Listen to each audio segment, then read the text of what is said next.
Go to wineaccess.com/ham. You get 20% off anything you order. You can order $20 bottles of wine. You can order $150 bottles of wine. And you can send them to people. And you can send them to family. You can send them to friends. You can send them, hell, just send them to your wife or girlfriend. Mike McDaniel, what he said about Trey was he was asked what Kyle's most excited about in terms of coaching Trey Lance. And he said the thing we're all most excited about with Trey is just that he wants to be coached. His expectation for himself is very high. But the next 40 days are big for Trey Lance. I think one thing we saw last year is by the time the Miami game came around and Jimmy was kind of hobbled, but just playing like shit. Like, I mean, it was just, this is whatever. If we went back to that week, by far is the worst week of quarterback play. Like, he was worse. Whatever Carson did that week, like, no way Jimmy wasn't worse. Like, it was horrendous. And he got benched at halftime. But it wasn't a bench because, like, I think we can upgrade with Nick and CJ. It was just out of like, this is not going to work. The difference this year is Jimmy's going to be the starter week 1. That's clear. But how long is his rope, right? Because last year his rope was just like, God, this is just so terrible. We just got to go to the back guy. They didn't, like, they knew what they had in Nick. I do wonder this year if Trey can really prove to be good in camp, play well in the preseason games, does Jimmy get a quote-unquote like game buffer?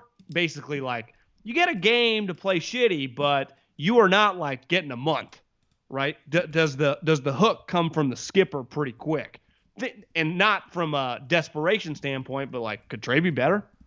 Because that's the situation they're sitting in now, right?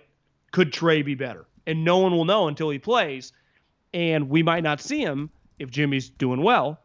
But if Jimmy struggles, in those first 2 games, that opening kind of landing spot, you struggle against the shitty teams. I was going to say the Boo Birds, but really the hype around Trey Lance will grow exponentially. Like, what are we doing here? Yeah. Right? I think Jimmy needs to just calm everyone down to really, feel like his spot is safe. Play well against the the Lions and the Eagles.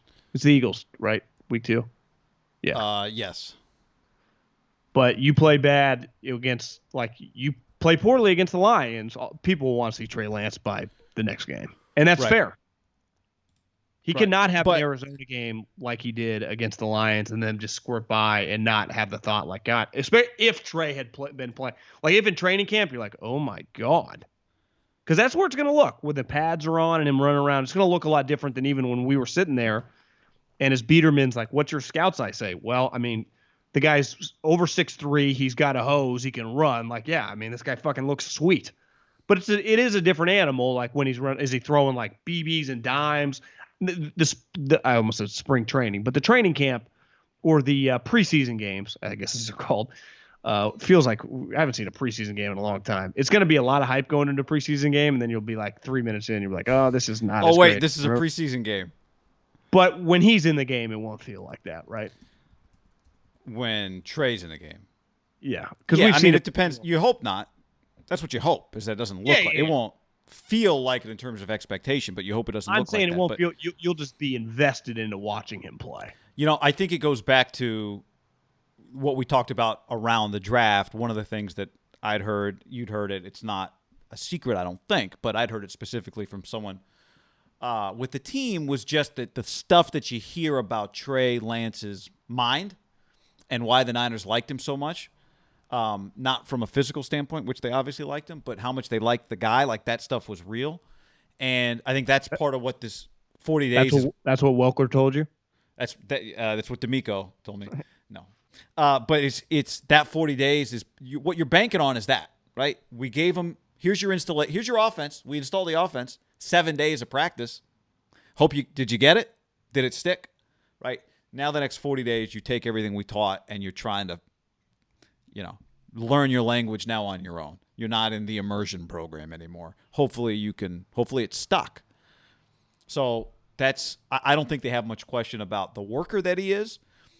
That's what Mike McDaniel was talking about. The pre-draft evaluation told them he's got the brain. So now we're going to find out in the next 40 days, like, can he marry all that stuff together and try to put himself in position for a competition?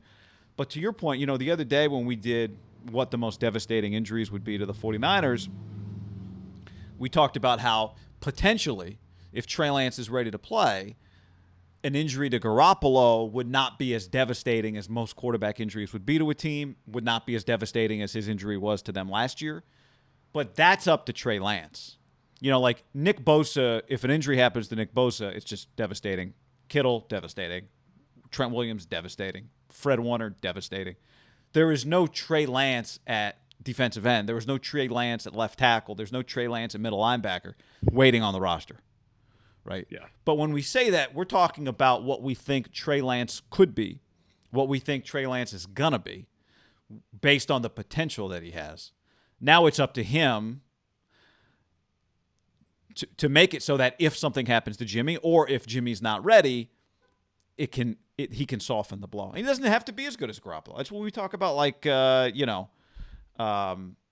training wheel offenses. He doesn't have to be as good as Jimmy. He just has to be ready to do whatever it is he's capable of doing, if that situation arises. And then we can also talk about, if there's a competition, beating him out. But I think you nailed it. It's not about right now getting in a competition with Garoppolo and beating him out.